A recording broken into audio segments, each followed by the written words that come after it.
On this episode of Rebrand Review, we are talking about Tiago's Home Kitchen and whether or not they have cooked up something nice or it's getting a little bit too hot in the kitchen. Let's find out.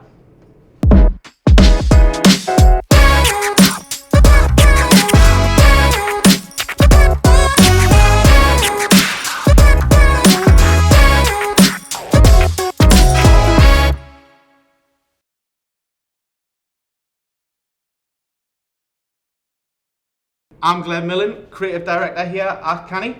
And I'm William Storer, I'm Junior Brand Design here at Canny. And just before we get started, if you like this video, don't forget to like, comment and subscribe to the channel below. So, let's get into this. Tiago Home Kitchen, they are a Beijing-based Italian restaurant. Nice bit of fusion there. And they are going to be a bold and unapologetic identity. And it's all inspired by a 20th century Italian design. I'm not massively sure what that is, but it goes from there. Like I wasn't at first, but yeah, and then we did a bit of research. But yeah, so they initially had this very traditional logo. It really does look like it's sort of that Italian restaurant, nice handwritten fonts, and really I didn't actually mind it. It's just they've sort of tried to really punch it up a little bit. no, it's very traditional though. The old logo has sort of been seen and done many times before. It is. And then like this new logo, they seem to have almost made a little bit less of the name. So they've went with these initials of THK in this big, bold, and almost like futuristic space type font. And then obviously the name sits underneath it. But really they don't have a great deal of like anything else in terms of graphic visuals other than the logo itself. It gets used as patterns everywhere. But yeah, it's very simple. It makes me wonder whether they're just hoping to run in the future just being called THK. Yeah, as I say, they're doing that sort of pass between and then just transition period of going from there.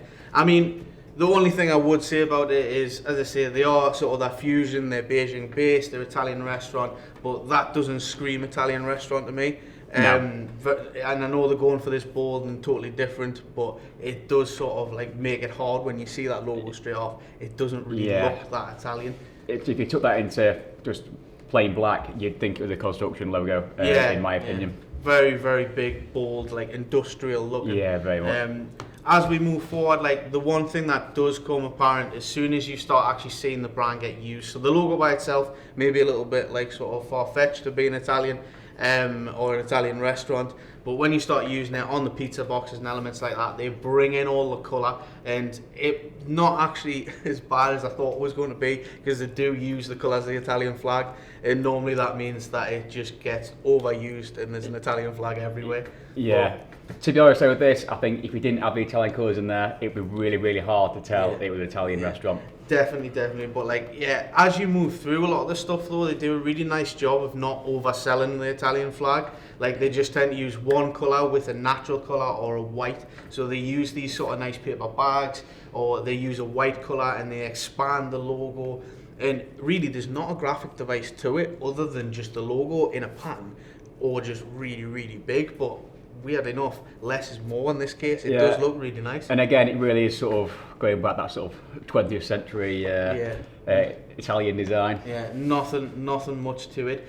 As you move through this project, you start to see all obviously implementation in like sort of menus and bags and takeaway boxes, everything to do with a restaurant. But they also, like any other sort of like nice project that seems to come about, they kind of have some weird and wonderful little elements, like sort of beer mats and elements like that come into it, but you never really know what they're going to get used for. No. Other than like, so I say the beer mats are very easy to use, but they've got these other elements. But again, it's not very much to it. It is the name, the logo, and a big bright bit of colour. Yeah. There's or not they've blown up the lettering to the point that it's not a letter anymore. It's just a shape. A bit of. Definitely. The one thing I would really like to see on this, and hopefully we'll be able to see this in the future, as this like rebrand goes ahead and like you'll see different things. Typography, there's really not a great deal to it. You can't see any typography other than when they've got the logo kicking around in like sort of a little bit of a small text, the full brand name. There's not a huge amount of typography, and it would be interesting to know what they'll do with that. Yeah, I mean, in a lot of these visuals, it would have probably been nice to see a little bit of a little type and see how sort of the logo interacts with that and how the colours and the shapes interact with it. Especially with it being a restaurant, there's definitely going to be menus. There's going to be loads of different elements with multiple bits of typography, Boards pieces inside. on them. That you don't know what they were going to do. Like they might have brought back a little bit of like the traditional logo and handwrite stuff, and then that could be a little bit of a pass down to the history, and then bring it back through. But at this moment, all you can really see is just some really big bold text, and that tends to be it.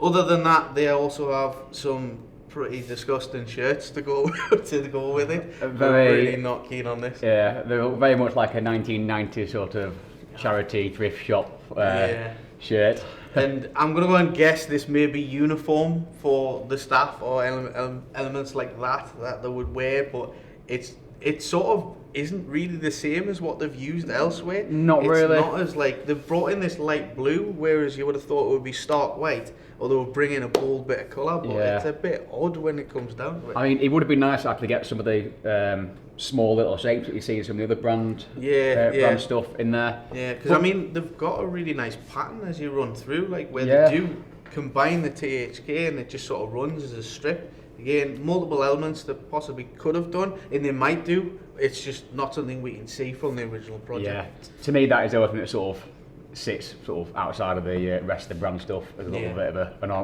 anomaly. Definitely. Yeah, so in summary, THK, they have went totally different from the traditional, what you would imagine as an Italian restaurant. They have went big, they went bold. They have used the Italian colours in the flag, from the flag, but they haven't quite overused it to the point where I was going to sort of creep back on my chair and go, oh, that's a bit much. Colour palettes, again, with it being simple and with it going from there, they do just use one or two bright bold colours and it works really nicely. I don't really like the lack of typography at the moment. I would like to see more, but it's not really underselling the brand by any means. The brand works really well other than that. Yeah, well, like I said, it might have been quite nice to see some handwritten elements from the old brand into that. And bring a bit of history back in and go from there. So overall, it is, in my head, a successful rebrand. Not massively successful, but it is a successful rebrand. And then we're now going to get on to the scores, the most important bit, as we go through.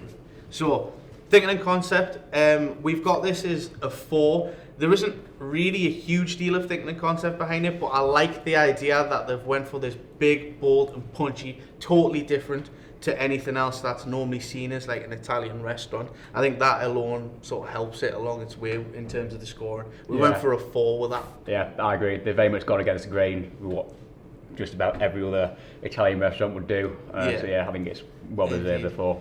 Visual representation, again, we went with a 4. This sort of lacks a little bit, and I would like to use a little bit more typography in it, but like the actual stuff that they do, the bags, the pizza boxes, all the sort of beer mats and elements like that, they work really well. There's nothing wrong with them. They may be a little bit lacking in some people's taste, but again, it's sitting with the style that they've got.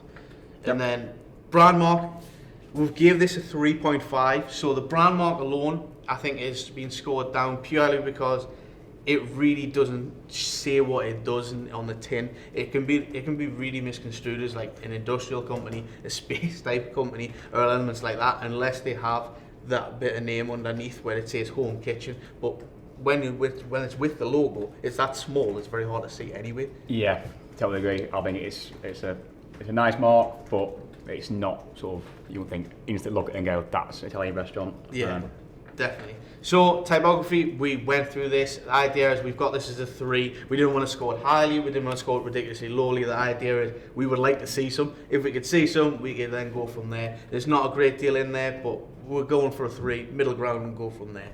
And then last but not least, color palette, we went for 4.5. I really like it because it does not overuse the Italian flag. And I think it does work well as being bold and punchy, suits with the thinking behind it. I agree. And I like how the fact that they've not used it like on every little bit of thing. They haven't gone red, green. It's sort of one bit's red, one other bit of a bold is a blue, and it's worked really nice, I think. Awesome. So that's all the scores in. And for THK, or Tiago Home Kitchen, depending on what they want to go for. We have got a 3.8 out of 5. A little bit lacking in some elements, but still a great rebrand for really pushing the ball out there and doing something different. So that's everything from this episode of Rebrand Review. We've been doing Tiago Home Kitchen. If you like this video, please like, comment and subscribe below. And we will see you next time.